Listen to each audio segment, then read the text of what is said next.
Hello everyone, I'm back again for another Overlord video. So after my most recent poll in which I asked you all what topic you want me to cover in my next Overlord video, the winner by an outstanding margin was the Dragon Kingdom. The Dragon Kingdom is another one of the more obscure nations in the world of Overlord, and that's what we're going to be talking about today. Now, unlike the last country I covered, the Roble Holy Kingdom, the Dragon Kingdom has not had any major plot or story developments that involve them, both in the anime and the light novel. Because of this, the information that's available on the Dragon Kingdom, even when pulling from the light novel, is not very extensive. So I'm also going to be going over some plot points that have involved the Dragon Kingdom in the background, as well as going into major characters that are involved in the Dragon Kingdom. As such, I guess you could say that there are some very minor spoilers present in this video from the light novel for anime-only watchers. However, like I said, the Dragon Kingdom has not been involved with the main plot, so anything with them is minor at best, and most of what I'll talk about is just stuff that's happening in the background. Explaining those elements as well will hopefully keep the video from being too short and will help fill in any gaps. With that being said, let's get into the explanation. So the Dragon Kingdom, or sometimes called the Draconic Kingdom, is a human nation that is located to the south of the Baharuth Empire and east of the Slain Theocracy. Now, the Dragon Kingdom, despite being a human nation, was actually founded by a heteromorphic being, Brightness Dragonlord. Brightness Dragonlord is viewed as extremely eccentric and a loner by the other Dragonlords. He has an interest in experimenting and breeding with other races, which resulted in him taking a human as a partner and creating the royal family line of the Dragon Kingdom. It was revealed in the light novel that none of the other Dragonlords really understand Brightness Dragonlord and why he behaves this way. But actually, according to the author Maruyama, Brightness Dragonlord is extremely perverted, and this is what drives his interest in breeding experiments. What? He's been described as having the mind of a scholar rather than a warrior, and views fighting as nothing more than an annoyance. He is one of the few Dragonlords that did not participate in the war against the 8 Greed Kings 500 years ago in the New World timeline.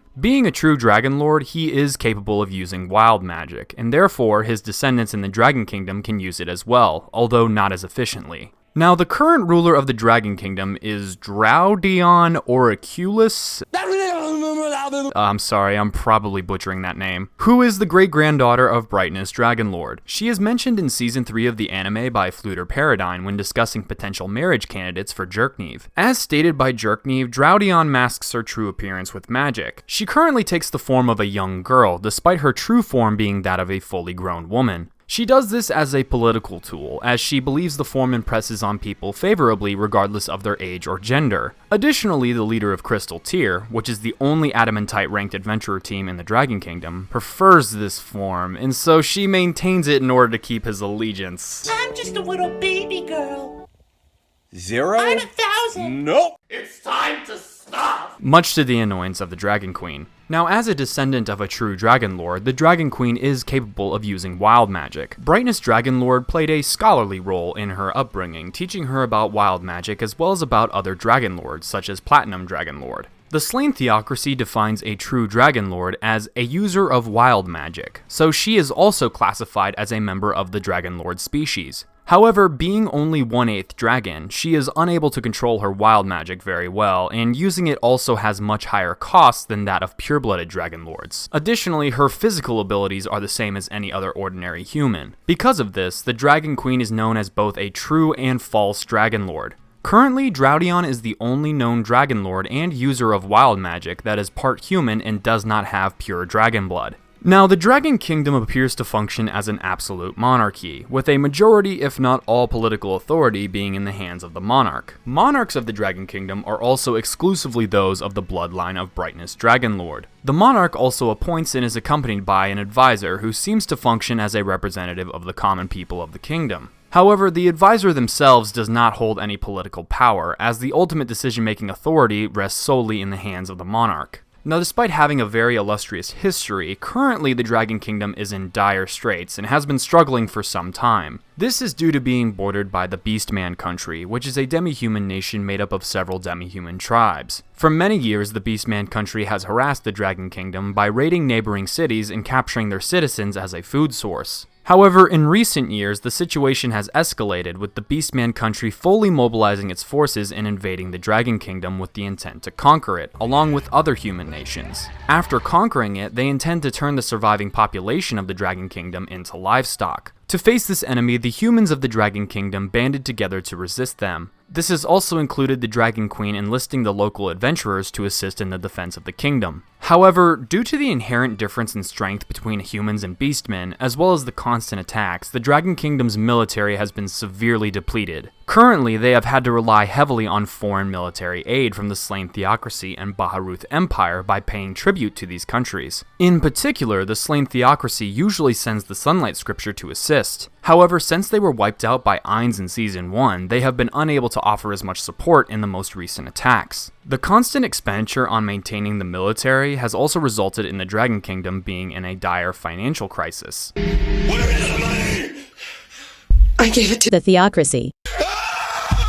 The war itself is also going poorly for the Dragon Kingdom overall. Since the Sunlight Scripture has been unable to assist the Dragon Kingdom, 3 cities in the Dragon Kingdom have fallen to the Beastmen. The remaining humans have gathered in the capital in the hopes of outlasting the Beastmen in a war of attrition. Now, as for the foreign relations of the Dragon Kingdom, as I stated previously, it is heavily dependent on other countries for its protection and defense, as it's unable to fund a decent military domestically. Fortunately for the Dragon Kingdom, nearby human nations have realized that the Dragon Kingdom is the only buffer state separating the encroaching beastmen from advancing into their territories. Now, as I said before, the slain Theocracy is the country that provides the most military aid to the Dragon Kingdom. In exchange for paying the Theocracy annually, the Theocracy would normally dispatch the Sunlight Scripture to assist them. However, since the dissolution of the Sunlight Scripture, the Theocracy has been unable to provide as much aid as they did before. The Dragon Kingdom's neighbor, the Baharuth Empire, is another country that provides military aid to it in exchange for annual tribute. However, this is done more out of necessity, as the Empire realizes the Dragon Kingdom is what's preventing the Beastmen from invading their territories. Additionally, Emperor Jerknev appears to have a strong personal dislike towards the Dragon Queen, with her being number 2 on his list of women he despises, behind Princess Renaer. As for the Sorcerer Kingdom, when it was first founded, the Dragon Queen initially ignored it, as they had too many domestic problems to deal with. However, since its founding, the 2 countries have seemed to have formed diplomatic relations. The Dragon Kingdom is currently speaking to the Sorcerer Kingdom about potentially purchasing undead from them to help fight against the Beastmen. And so guys, that is pretty much all the information on the Dragon Kingdom. Yeah, I know this video is a lot shorter than my other country videos, but unfortunately there just hasn't been much info on the Dragon Kingdom. Unlike the other countries I've discussed so far, there hasn't been an arc of the story that either heavily involves them or takes place in their country, so the information on them right now is pretty limited. But hopefully as the story of Overlord continues, we'll be able to hear more and learn more about them. So guys, I hope you enjoyed this video, and if you did, please don't forget to hit that like button on your way out. If you aren't already, please subscribe to the channel, as it helps me out more than you know, and it'll also let you know when I post in the future. With that being said, I want to thank you all for watching to the very end of the video, and I will see you all next time. Bye!